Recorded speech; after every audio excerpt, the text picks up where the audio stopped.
What's up, friends? Welcome to SPDM TV. My name is Mike, part of the SPDM crew, and I watch a lot of TV. We talk about various TV topics, reviews, and general appreciation of TV, past and new. You can follow me on Instagram, Threads, Blue Sky, and Serialized at MLHT2452 to see what all I'm watching. So, way back when, and by way back when, I mean a couple of years ago, it's not like it's that long. I used to write for a website where they gave me the opportunity to podcast. And what I did was that I'm taking a look at some of these episodes that I did before and looking to see if I can kind of introduce them to a new audience. So I am going to do a series where I release some of those episodes just so that I can showcase just some of the past work that I've done. M. Hilty is. And in today's episode, I actually have a guest. Please welcome my buddy Jason. Thanks for coming on, man. Yeah, thanks for having me. Should be fun. It'd be fun. So I know I've known Jason since we were in high school. He moved to our area from New Jersey when we were sophomores in high school, and we went to the same church. And for the first semester that Jason was around, he wouldn't talk to any of us. He just was upset about moving there and just didn't want to talk to us. But we eventually wore him down, and he became friends with us. And we've known each other since. That covers it, right? Yeah, all true story. I was Uh, hating life for a little while there. that's okay. But you know, we've been pretty good friends ever since. And like we've been the best men at each other's weddings, and I guess we're kind of really good friends, so it's all good. All right.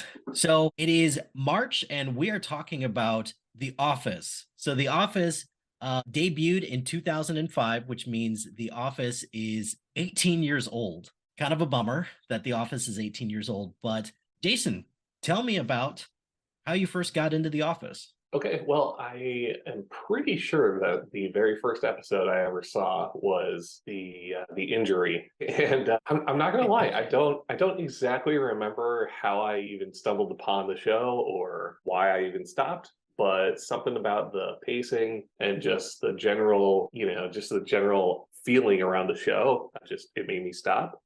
Mhm. And from that point on, I think I went out and got DVDs, and then I was hooked.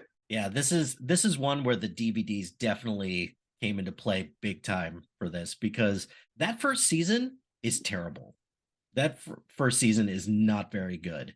And then it picks up during the second season where, the episodes start to get better. It's not as cringeworthy, even though it does have some bad moments. But what that second season, that first episode is the Dundies episode. And I can remember that's one of the first episodes that I ever saw. And that's when I was like, okay, I think I can get on board with with this show. So, have you ever seen the British version of The Office that this is based on? Nope, and I'm okay with that because, from my understanding, they weren't trying to replicate it. They were just No. trying to make their own thing, and so like that's fine. If they were trying to make it exactly the same thing, then yeah, maybe I'd look for it just to compare it. But that's not what it was. So really had no interest. Yeah. I've seen the British Office. I think it's fine. Like I appreciate all those people who think that the British Office is just as good or they like it better. Some of the characters, like the one true comparison, or two technically, that I know for sure that there is some type of parallel. There's a guy that's supposed to be kind of like Dwight, and and then there's kind of something, a similar thing between two characters who are like Jim and Pam. So that's about it. Plus, at the end of the day, I'm not a Ricky Gervais fan. I just can't do it. I like when Well, he those hosts. I like when he hosts like award shows and things like that, but that's about it. Like I think the only thing that I kind of remotely like him in, because he's more of a side character, is the Night at the Museum movies, and I wasn't even expecting that. I was like, oh, I completely forgot that you're in this. So yeah. So tell me about some of your experiences with The Office. Tell me about some of your favorite. Let's start with just some of your favorite characters. Yeah. So everybody likes Jim, right? It's hard not to. I mean, here's the deal. The best part about the show in general is that it's all relatable to some extent, right? and it's relatable on many different layers. And so it's not just the situations that they're in or like a certain character, but it's sort of like bits and pieces of each character. You know, some of the scenarios that you're in, obviously exaggerated, but having said that, you know, I see a little bit of myself in the Jim character, a little bit in Dwight, even some in Stanley. You know, so you know, it's just that's the beauty of the whole thing, and I think that's what's given it, you know, its extended life beyond the canceling of the show. You know, and it's hard to sort of pinpoint a single thing that's made it successful, but I think that's what it is, in my opinion. Yeah, I think I would definitely have to agree with that. The overall relatability of the show, and plus also Jason works as a graphic designer, so he works primarily in the marketing department. So for him to have like a lot of relatability with a lot of these characters, because correct me if I'm wrong, there's nobody in the show that focuses on marketing, which leads you to believe it's like, how on earth does anybody, or how on earth did Dunder Mifflin paper get sold? But anyways, that's neither here nor there. Yeah. I have a large part of my career has been in sales, and I can tell you a lot of these things in sales do happen a lot. And but it's not just that from an individual job standpoint, it's also just the office relationships that people have. Everybody's got somebody in their office that is kind of a suck up and kind of like Dwight and kind of is a little bit intense about the company, about their job. And you just look at that and you're just like, yeah, I know someone like that in my office and I kind of hate him, but sometimes I kind of appreciate what he does for everything. So the relatability aspect for sure, I would definitely have to agree with. I think for me, just I think it wasn't until I was a little older that I appreciated how funny this show is. And it I think the genre in general, the mockumentary style, I think it was just it kind of paved the way for other shows like Parks and Rec and now Abbott Elementary, among other shows. But to me, this show popularized that this I guess Modern Family too.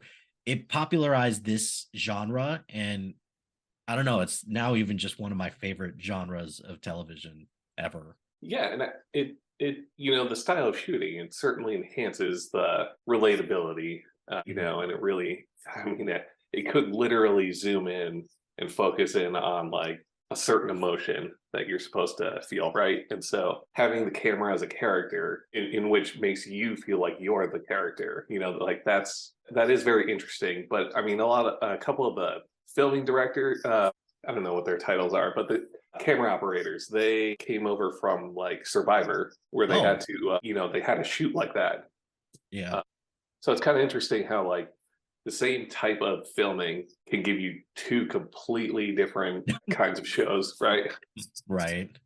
No, that's very true. I did not know that about the camera operators being the same people from Survivor, which I could see that. Even though I've actually I'm gonna get a lot of crap for this. I've actually never seen an episode of Survivor ever. That's okay. I don't think you need to. All right, bold words from there. I don't know. I can't do reality TV in any capacity. So even if it's like a competition, so I just can't do it. Anyways, we're talking about The Office. Who cares about reality TV? But for this show as well, I think one other thing that kind of bears to mention, this made stars out of a lot of the people on the show. I had seen Steve Carell in a handful of things. He had been in like stuff like Anchorman. I think the first thing I ever saw him in was Bruce Almighty, and I laughed really hard when I saw him first on Bruce Almighty. But there is something about Michael Scott at he's kind of like the Swiss Army knife of the show, because he has these moments where you're banging your head against the wall and you just don't understand what on earth he's doing. Like I don't get it. I don't like it. You know, for my list, I'm not going to talk about all the episodes on the list that I did for the piece that I wrote for Scribe, but do you have an idea how much flack I got when people found out that my number 20 favorite show of The Office is Scott's Tots? Like, I'm guessing people thought it should have been lower. people thought it shouldn't have been on my list at all. which See, that one's an interesting one. It has grown on me for sure. yeah. It took a long time to get there. Right. Well, but the other thing too is that particularly I've noticed a trend that people who thought like who just couldn't stand the fact that that episode was my top episode are all teachers. Like, yeah, okay, I get that for all of you Yeah. who, but arguably that episode, the worst thing Michael Scott's ever done throughout the course of the show, maybe. Yeah, Yeah. I'd say Yeah. that's pretty high up there, but yeah, so Michael Scott and just, Steve Carell in general, he's kind of been in a lot of different things before this, but this is the thing that I think Steve Carell's, particularly his comedy career, is going to be known for, right? Right? Yeah, for sure. And I mean, yeah, he definitely has been around, right? Through Second City and I mean, I'm pretty sure he was on the Daily Show for a while. Yeah, and he tried getting a few sitcoms and whatnot. So like he's been around. Right. But this for sure will be his legacy, his comedy legacy, for sure. Yeah. And I mean, kudos to a lot of the writers for especially writing towards the strength of the cast, Yes. right? And so, I mean, through this show, you're able to see Steve Carell's range, and it's there, man. Like Yeah. he's a legit actor for sure. For sure. Yeah. You mentioned Jim. We'd be remiss not to talk about Jim and Pam, Mhm. and just like those two characters. I recently wrote a piece, shameless plug for top Valentine's Day or for Valentine's Day, top couples in TV. And I even asked a bunch of people on Facebook, people that I knew, and the number one thing that people said was, you got to include Jim and Pam. Like, I'm not stupid. Yes, of course, I'm going to include Jim and Pam, but tell me about some of your favorite, favorite moments from either Jim and Pam individually or Jim and Pam together. Oh man, that's a good one. So, I would say another reason for me that I love The Office is that I caught it at the right time in terms of, a period of my life. And so I felt like I was kind of, this sounds so stupid. It's kind of growing up with them, right? Oh, no. I'm gonna stop you right there. That's not stupid at all. Because I think given our age, we graduated high school in 2004. It bums me out to say that out loud, but whatever. I don't care. No, that's not true. I kind of care a little bit. But this show came out a year after we graduated high school.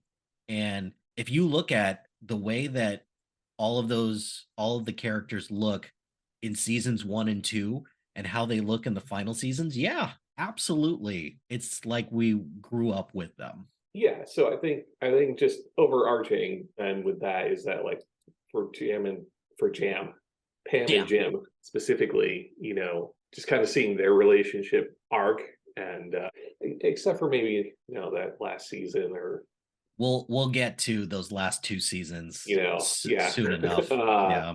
But so like I really enjoy they're really they're the heart of the show, right? And so like Mhm. yeah, they get into wacky situations. I mean, specifically Jim, obviously with like the what is that one? Man, I can't even think about it. But when Jim and Pam are kind of doing like the flirty, Yeah. like stuff in the beginning where they're kind of just like messing around with Dwight, like that's all it's classic. Yeah.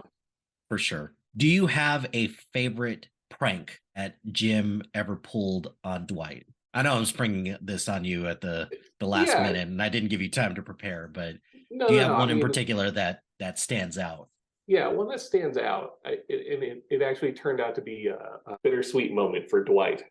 Is when Dunder Mifflin Infinity launched their e-com site, and he was battling against the computer, and then Pam is typing, things like "You'll never beat me. I'm a computer," and then at the end, he was redeemed, and they see how much he was trying and like how much turmoil he was going through personally, and so they They let conceded. him have it.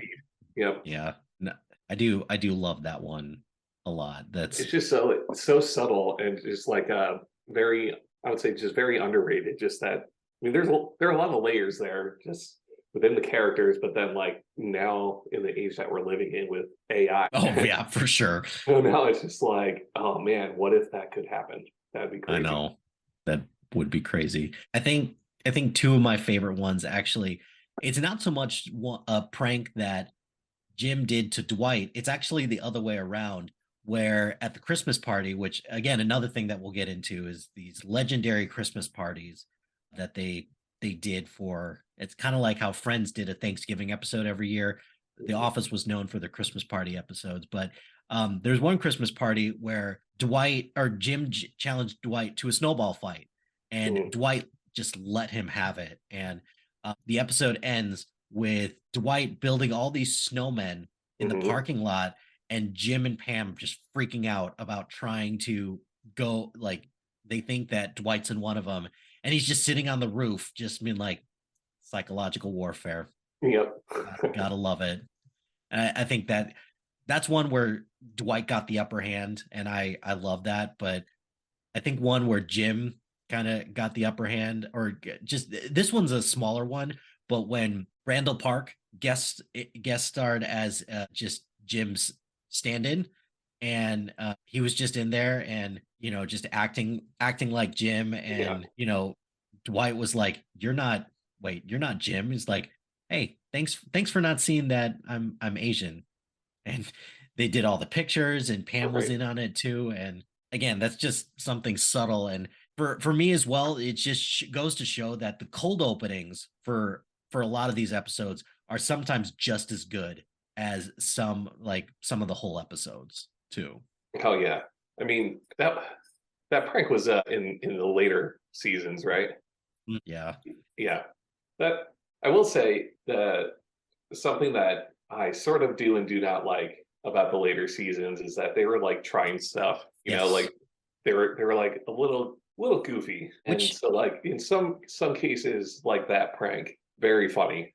Other mhm, cases, yeah. out of character, whatever, but at least they're trying. It's true. They were trying, but you're right. Some of it didn't land. Like for example, in later seasons, there was one episode where they tried to do kind of like they had Kelly host or somebody hosting a glee party. Like, why are you doing this? Why Right? are you propping up a show on a rival network? Maybe The Office was also kind of owned and filmed by Fox. I don't know, but whatever. But it just felt kind of weird and out of place, and I don't know. And I don't know, those later seasons, you're right, are very hit or miss. And it's obvious why they're very hit or miss because Steve Carell left the show. And for somebody to exit a show with the just kind of the sheer amount of grace and just everything that he meant to the show and the way that he exited, that was hard. That was Oh really yeah. hard. And you can tell, the preceding episodes after that seventh season when he left, you just knew that the show was never going to be the same. Yeah, and you're right. And I think though some people are probably a little too harsh on those later seasons. Again, just logically as humans, we know that things move on and they Right. won't be the same, but like that's okay. Like Hmm. you got to let these people try to figure it out. Unfortunately, like we've talked about, it was sort of hit and miss, and the showrunners and stuff. A couple of them have moved on to focus on different shows and all that stuff too. So like the whole apparatus of the show sort of, I don't want to say fell apart, but just definitely was different It was through and through. different. It was Yeah, different. Yeah, they tried to bring in that James Spader to be the guy. And it was weird. well, because they tried too many things with him. They tried to have him be like the serious guy. They tried to have him be like the goofy guy. And there's a reason why he didn't last the whole time, or that he didn't last until season 9. Like it just felt weird and just very out of place. And then you couple that with the fact that they tried to make Andy into the same thing as Michael Scott. And that, I think that was mistake number one, is that they should have just let him be Andy, because Andy was one of those characters that I don't even want to call it a redemption arc, because he was always a likable character. Yeah, he was a bit of a douchebag, but everybody on the show at some point or another is a bit of a douchebag. So for them to just try to kind of make him into Michael Scott just felt wrong. And they should have just let him continue to be Andy. Yeah. Yeah. Well, I think there are a couple things that were happening. I believe Greg Daniels was not there full time, right? And he was Yeah. really the one who sort of was able to push back, the network and stuff like that a little bit. And so, yeah, once he was gone, there was nobody there that had that strong of a conviction to sort of like make sure the network doesn't screw things up. But Right. Yeah. because it was very clear, at least to me, that after Steve Carell left, the network was just like trying to overcorrect, like massively overcorrect. Yeah, So for sure. For sure.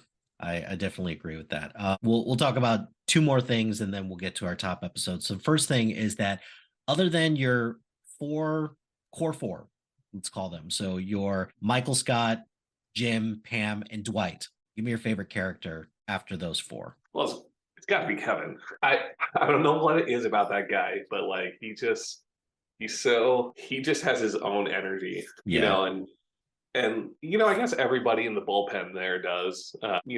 Angela obviously is kind of a B, and Oscar has his own shtick, but like Kevin is just like a big likable teddy bear, for sure, and like little dumb, but like it's okay, buddy. Well, and I don't know. I think Kevin suffered a little bit from kind of the same thing that they did to Homer Simpson, where I think people started they turned him into a caricature. Yeah. Yeah. But those characters definitely had their moments. Like, for example, I think my favorite Kevin moment is when he brings in the pot of chili and he just spills it all over the office. And he just keeps saying how, like, yeah, this is probably the best thing that I do. Or even when he wore like a pair of tissue boxes to Jim and Pam's wedding as well.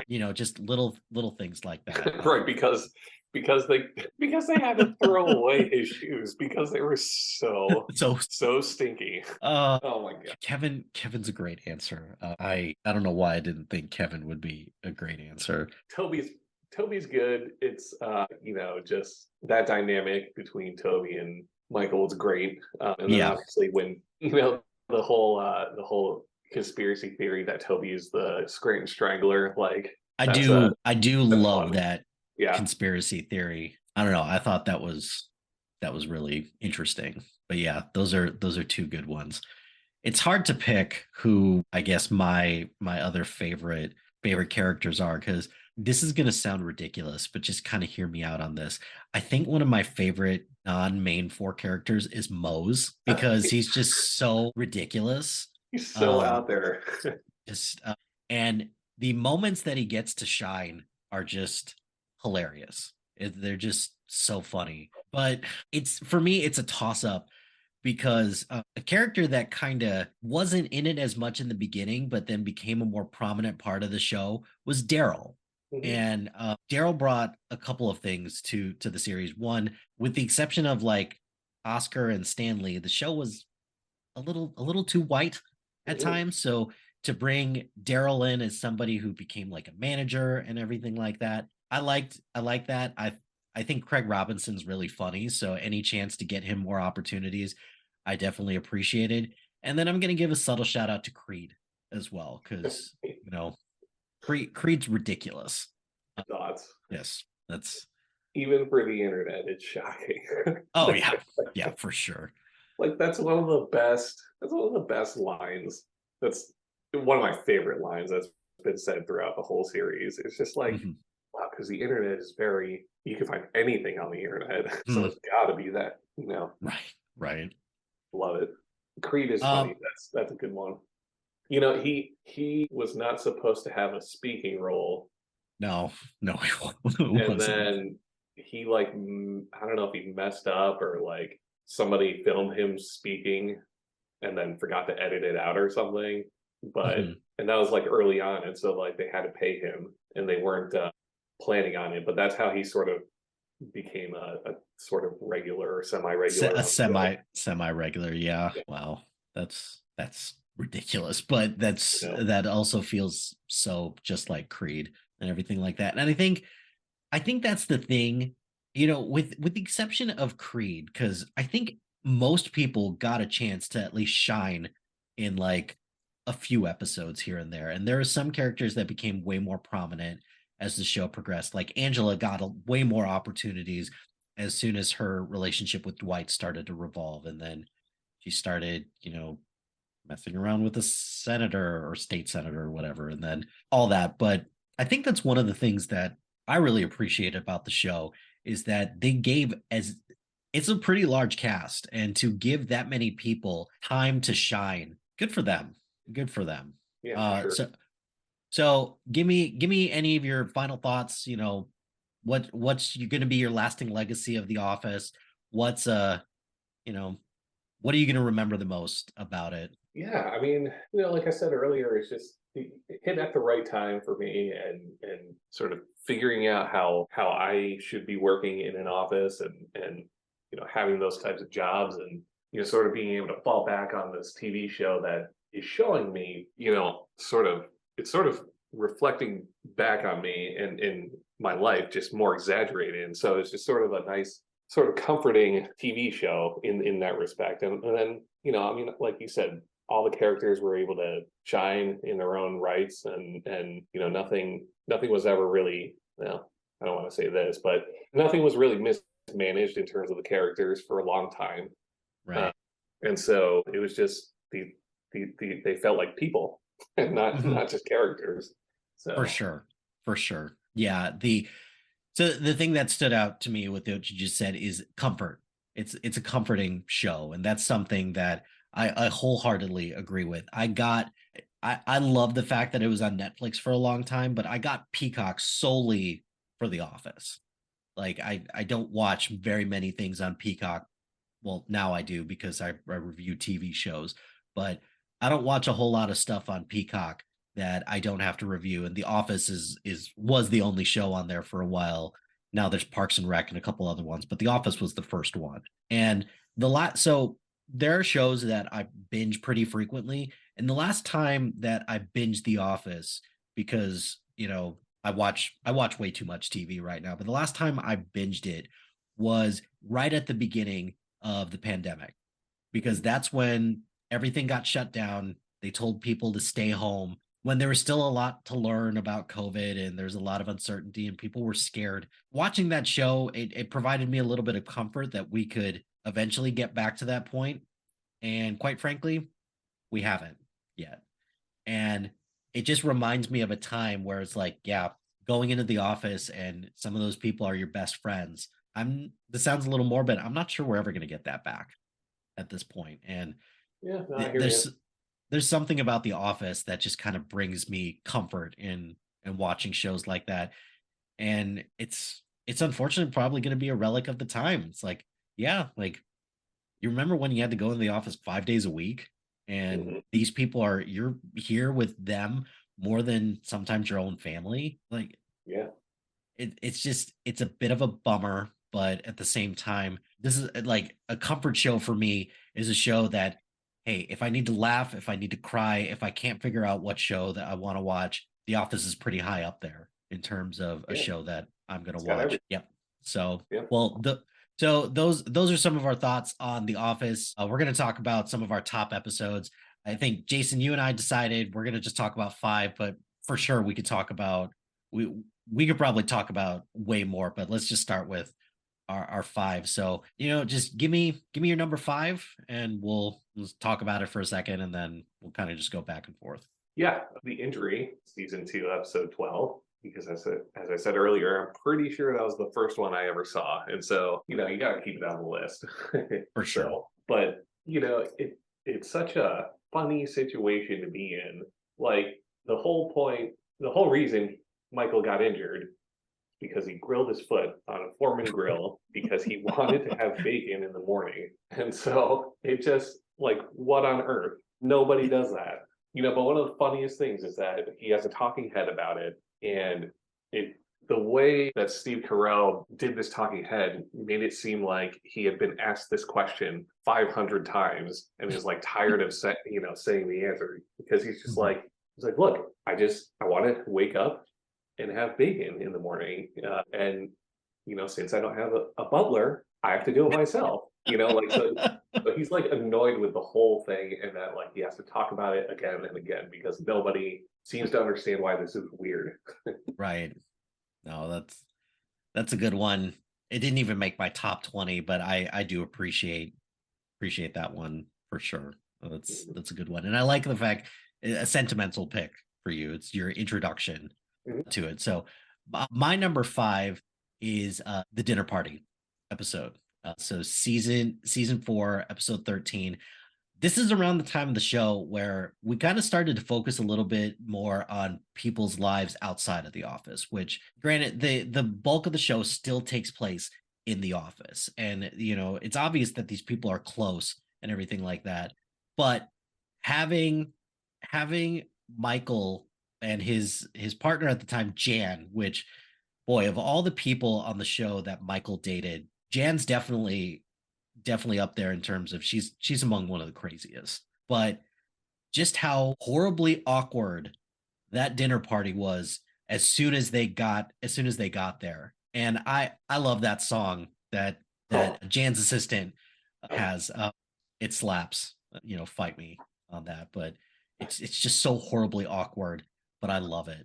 It's so funny. Yeah, that's really funny. Side note, when I was living in Phoenix, I went to a Coyotes game, and Laura Harding was the national anthem singer that night. Really? Yeah, it was super random. I was like, what is Jan doing here? So I don't know. Jan, like anytime she pops up in a show or anything like that, I'm like, it's Jan. Right. You're never gonna be anything else. And I know that's unfair, but I don't care. You're always gonna be Jan to me. So I'll go with my number 4, and then I'll bounce it back to you. My number 4 is Niagara. It's a cheat. It's 2 episodes, but it's Jim and Pam's wedding.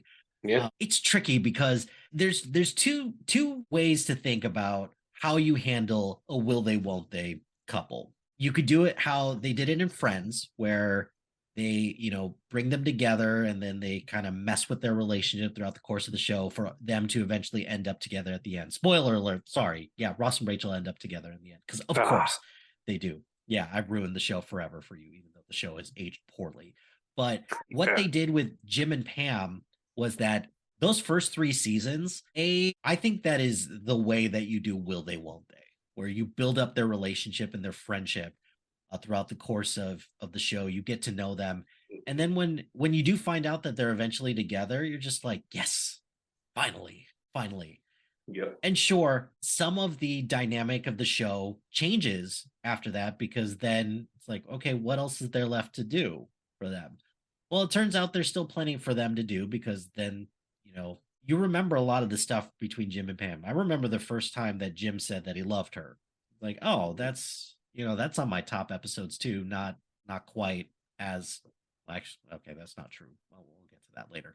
Then I remember when they got engaged. I remember when and then when they got married ultimately. So the final part of that episode where, they're doing the Chris Brown Forever dance, and Jim is just like, I as soon as I saw that, I knew that was going to be a problem. And just the way that he knew that something was going to get messed up. So he did something with just him and Pam. That was just great. Yeah, that was, I debated on that as well. Yeah. Tried to keep all the sentimental stuff out of it, except for that first pick. Fair enough. Nah. All right. What's your number 4? Yeah, no, actually, my number 4 is Beach Games. That episode. That episode is so good. I think this was shot really well because again, the camera operators were sort of in their element, if you will, sort of a Survivor-esque show. And so it was that, and actually I had just, to do some of my preparation for today, I listened to the Office Ladies podcast. Oh, nice. I re-listened to this episode, and they're saying that like it was a complete nightmare because they were trying to shoot so much and off site, and so they had to get so much of the episode done before the night fell, and then so it just like they were just scrambling the whole time. Right. But I don't think you could tell in the No. show. So it's good. The funniest part, obviously is when Andy falls into the lake, and And he then just Angela's just like, "I'm sorry, what do you want me to do? I can't. I don't understand what you're asking." And House is just like, "You see where I am? Go find somebody and tell him that." right. And then she's just like, "I'm sorry, I don't understand," and walked away. I just some of the games in that are just really funny, and the stakes in that were really high because with Pam running across the coals of fire, that part was awesome. But then she it's as close to her admitting that she likes Jim as we were Yes. ever gonna get, Yeah. and it's awkward because I kind of thought Sure. Jim and Karen were a pretty great couple, I you know. know. To be fair, though, I was never really rooting for them. Well, of course not. You're not rooting for them because Karen's the one that's getting in the way of Jim and Pam, but they definitely had their moments. They Yeah. definitely had their moments. But ultimately, yes, it was just an appetizer to what the main course was to finally get to Jim and Pam. So Yeah. And so that's probably actually the real reason, I guess, why it's so high up on there. yeah. Because it really was sort of it was sort of a galvanizing moment for those two. And then, Pam herself also just sort of, the one thing that really frustrates me about Pam and how they wrote her is that like she has so little confidence in herself. And then she shows these great glimpses of hope, but then retreats immediately right back to her old ways. Like throughout the whole, she does have a very steady incline through the series, but it's all that sort of one step forward, two steps back kind of thing. Right. Well, just keep in mind that is, literally every human out there, one step forward, two steps back. No, just me. Nope. All right, cool. No, like I don't know. I love that moment between Jim and Pam. It's great. But the thing I'm gonna remember about that for sure is the games aspect. Yeah, that Jim and Pam moment is gonna be important, but just them playing like doing these games on the beach is just really. And I think one last thing that I'll say about that, and then we'll move on to the next one, is that the fact that they had to they left Toby at the office because they're just like, yeah, Toby, you can't come, like you just can't. Again, just one of those little subtle things that they just keep building on. That yeah, Michael hates Toby. We get it, but it was still hilarious that That's funny. I actually kind of forgot about that. So, what's your number 3? Number 3, it's Goodbye, Michael. I can't put it at number 1, obviously, because you can't have a sad moment be the number 1 of a show. But it is pretty high up there on my list, obviously, because it was a proper send-off, and I kind of felt like I had everything I needed, and it still had its funny moments, and it was one of those. It's one of those where you just start to remember all the greatness that was the show, right? I don't necessarily think of it as an ending, of a chapter, but it's just like it helps remember all the great stuff that happened. Yeah. So and it felt good for to have Michael finally have his winning moment. Like he's getting everything he's always wanted, and he's the happiest he's ever been in the show. Like as sort of dumb as he is, it's really great to see him have that ending. For sure. We'll get to that because it's connected to kind of my number 3, actually. I think one of the things that I love about The Office the most, kind of just story and characters aside, their bloopers are hilarious. And conversely as well, for all of those people to be able to laugh together as much as they did, watching the behind the scenes of them like bawling when they have to say goodbye to Steve. It kind of is, it's a testament to show how close they were and just the chemistry that they all have together. But it's also a testament to Steve Carell as well. Like for him to, just have that impact on everybody. And look, we've all had that boss that's just like, I should be in charge of you. You're an idiot. But then also they show you from time to time, it's like, okay, that's why you're the manager. Okay. I get that. Because from that point forward, the show was never the same. And again, that's okay that it was never the same. But, and granted, season 6 and 7 were, the show was getting a little bit past its prime anyways. And then for Steve Carell to hang on as long as he did, it was a great way to send him off. And it kind of connects with my number 3, which is the garage sale episode. It's the one where he proposed to Holly. As far as marriage proposals go on TV, that one's pretty high up there because his original idea was going to be horrendous. It was going to be absolutely horrendous. And then they find a way to have him rein it in. And if there's anyone that, Michael and Holly are pretty perfect for each other, even though they're disgustingly annoying together at times. But for him to pull off that proposal with everybody in the office, and then that's where you find out that, like, yeah, he's leaving. And that was like the beginning of the end.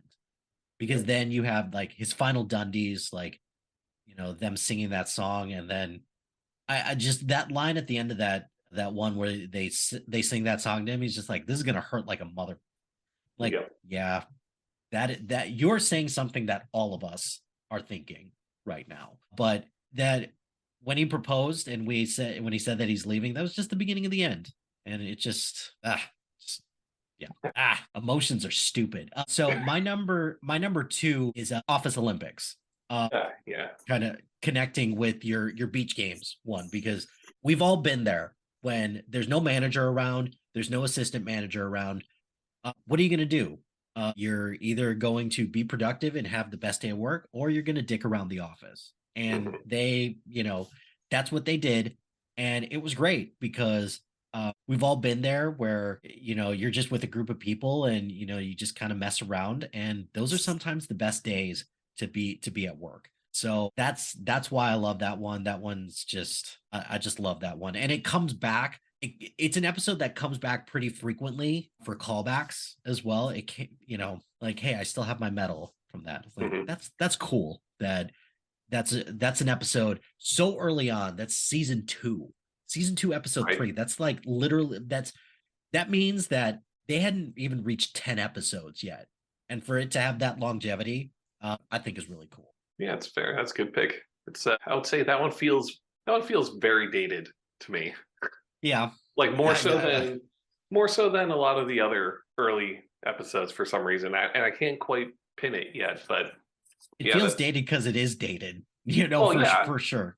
Obviously, but there's something about just like the whole thing that's just like, and then maybe it's even just the idea of Olympics. Like, none of that works anymore. No one cares. Just no. You're bankrupting, you're bankrupting your country, and just stop. Fair. That is completely fair. I'll give you that. Random tangent. It's okay. Whatever. What's your number 2? I have stress relief.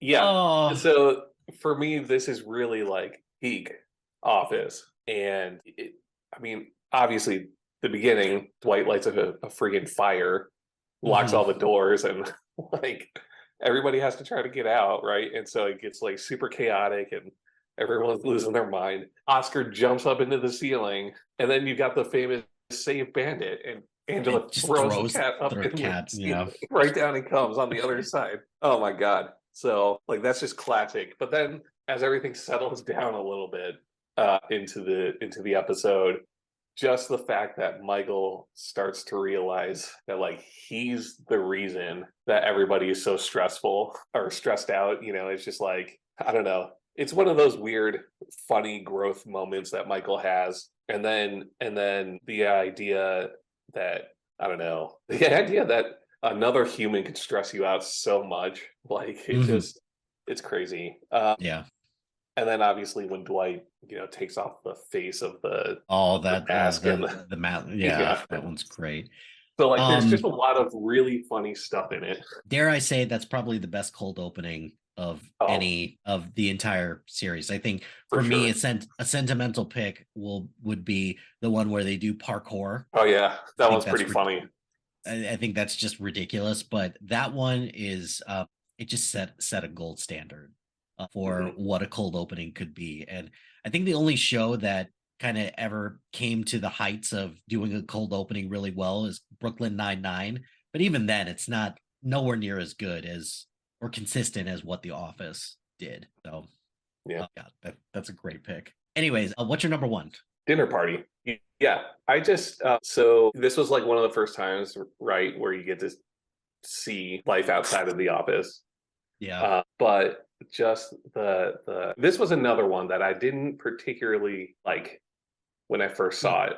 The first Mhm. couple of times, actually, it has definitely grown on me. Obviously, to where it's one of my, I don't know. I put it on my top of the list right now. I Oh kind of yeah. waver every once Mhm. in a while, but like this one seems to be pretty consistent in terms of just the amount of crazy, the amount of really funny. So like they jam pack that episode with subtle jokes and like big jokes, and just the whole thing was boom, boom, boom, boom until it was over.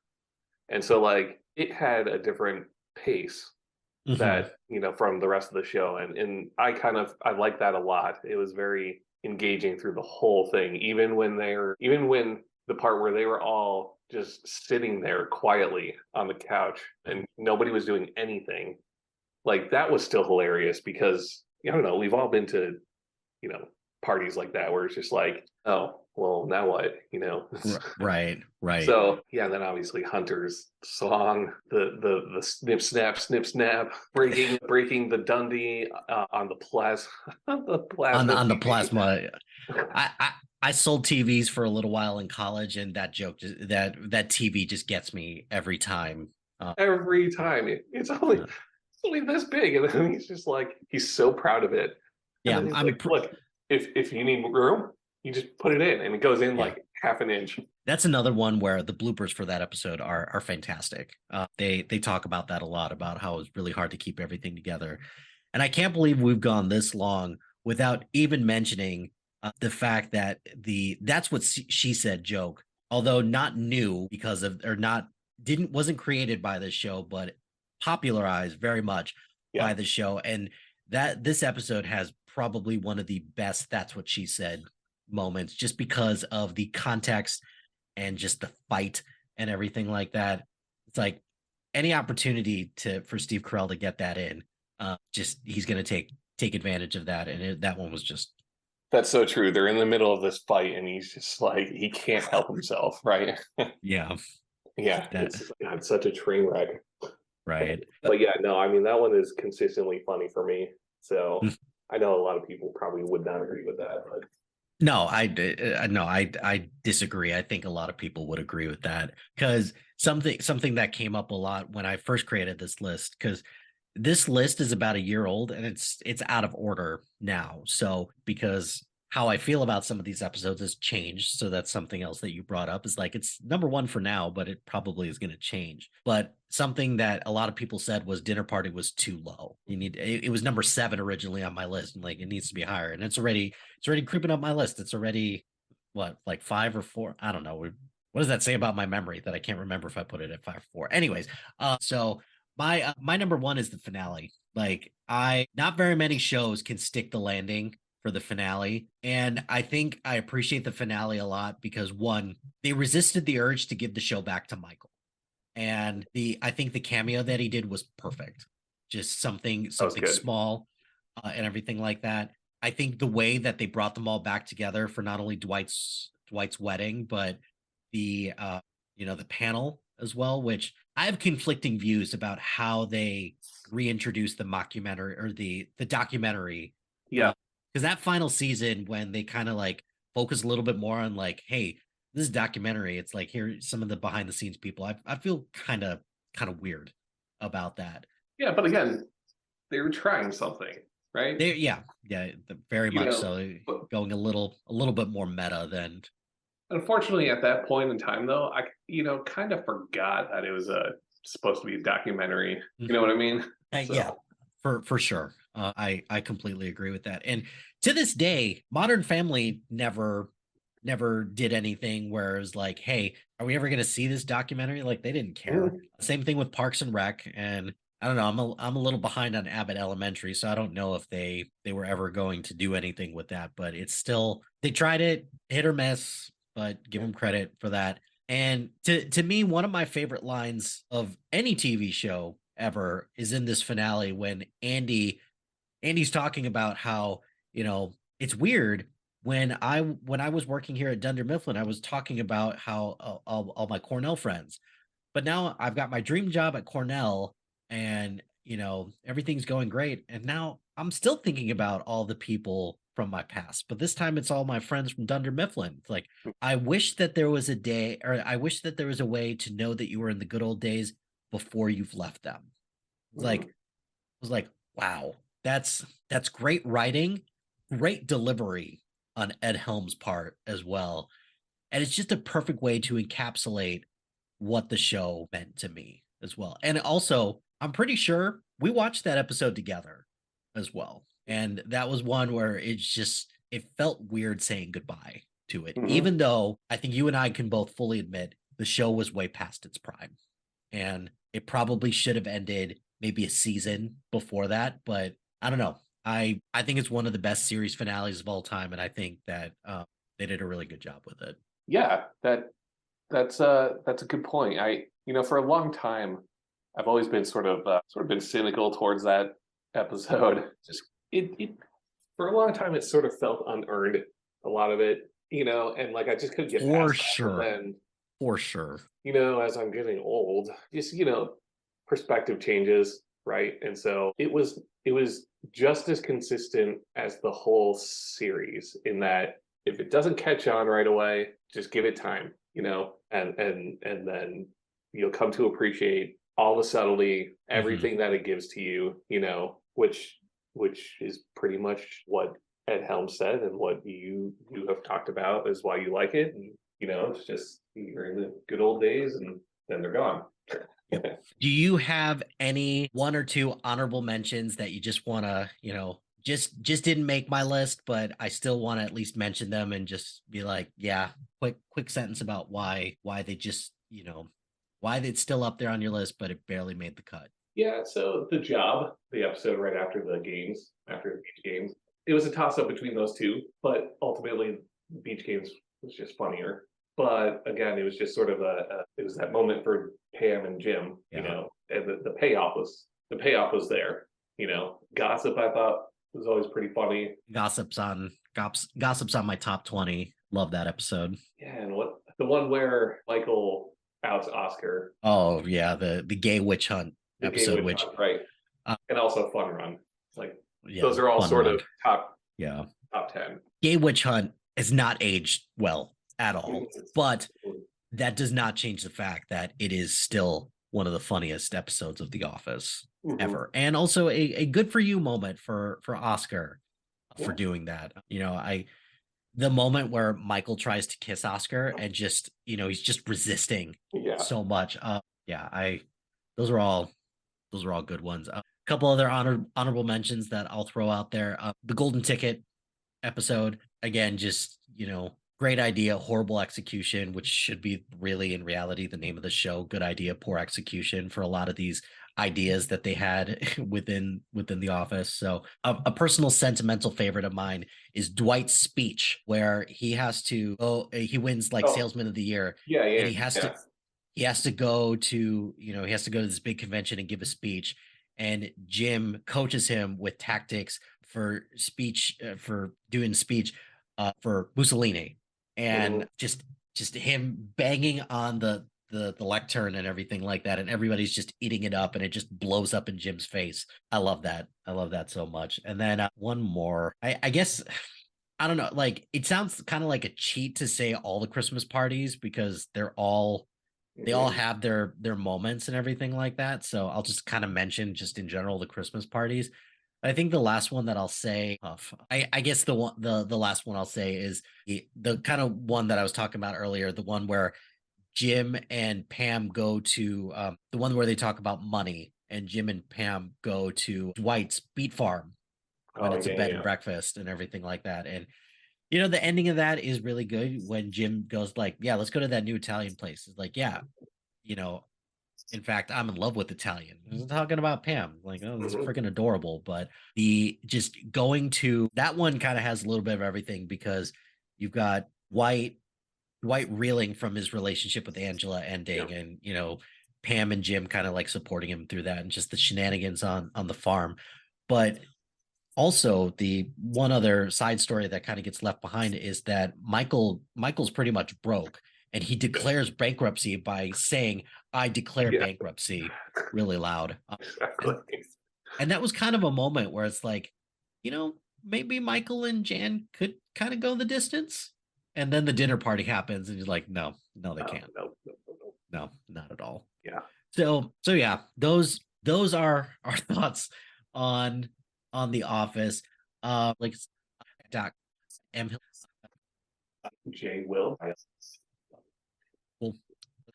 That's going to do it for this episode of SPDM TV. Be sure to like, rate, and subscribe to anything and everything wherever you get your podcast. Join us on social media on Facebook, Instagram, Threads, LinkedIn, YouTube, and Blue Sky at SPDM Crew. Check out our website.